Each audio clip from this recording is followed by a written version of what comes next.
Hey everyone, I'm Stephanie from Stephanie Con Fitness, and today we're going to talk about how to properly do a squat. Squats are an exercise that we come across in a lot of different workouts, and it's a very basic and foundational movement pattern. So we want to be sure that we are doing it correctly. So let's start from the ground up here. When we do a traditional squat, we want to think about having our feet about hip-ish width apart. So one of the things that I see a lot when people are doing squats is they want to go like really wide with their feet, and then when they bend their knees, they kind of tend to wobble inward. So think about balancing your feet directly underneath your hips. Now, some of us need to turn the toes out just a hair. That's okay, but we want to think about keeping ourselves in alignment so that our knees are tracking in the same direction as the second and third toe. So now that we've got our foot positioning, I want you to think about pushing down evenly into the ground with the four corners of each foot. So we're going to really get the sole of the foot down on the floor. One of the things we want to avoid when we do a squat is shifting forward and lifting the heel. So see how in this position, my knees are shifting forward and I'm lifting up my heels. Or we also want to avoid coming too far back as well. So I want you to think about that grounding down through the four corners of each foot when we're doing a squat. So as we do our squat movement pattern, the movement is going to come from the hips and the knee joint.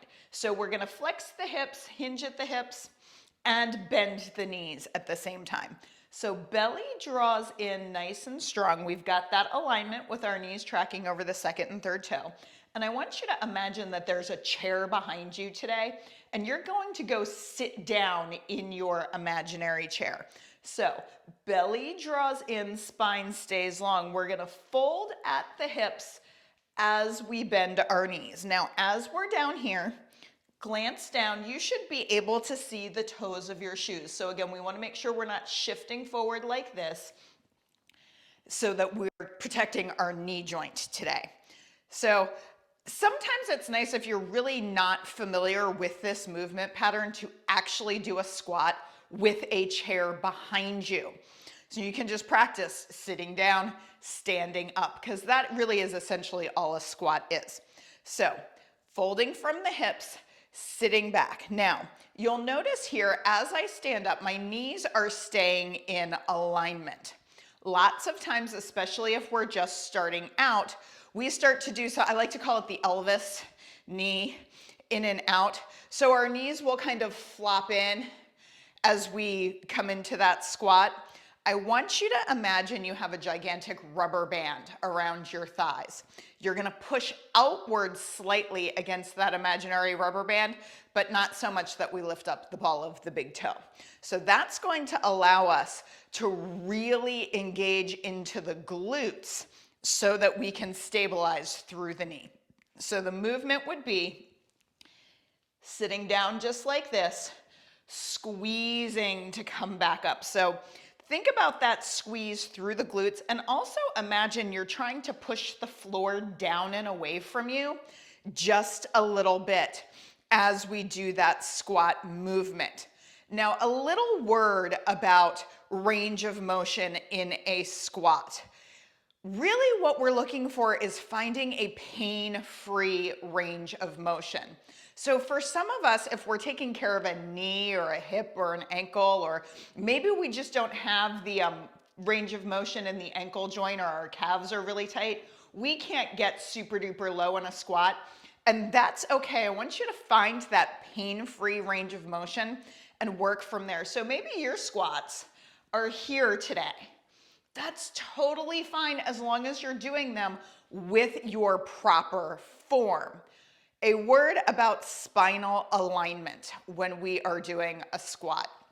We want to be sure that we're getting that hip hinge and it's not a tuck and round.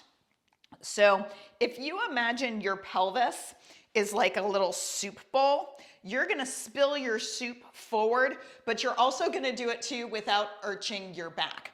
So it's a fold from the hips, but we're still gonna draw that belly in as we sit back. So notice I didn't come here and I didn't go here. Find that sweet spot right in the middle and then press down to come back up. So those are just a few key elements of how to properly do a squat.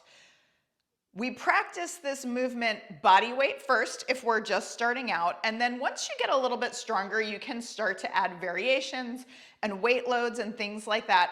But that is just your basic how-to of how to safely and properly do a squat, because it's a fantastic lower body exercise. I hope that this helped. If you liked this video and if you thought it was helpful, go ahead and hit that thumbs up. And if you haven't done so already, go ahead and hit that subscribe button. I will see you next time. Have a fantastic rest of your day. Bye.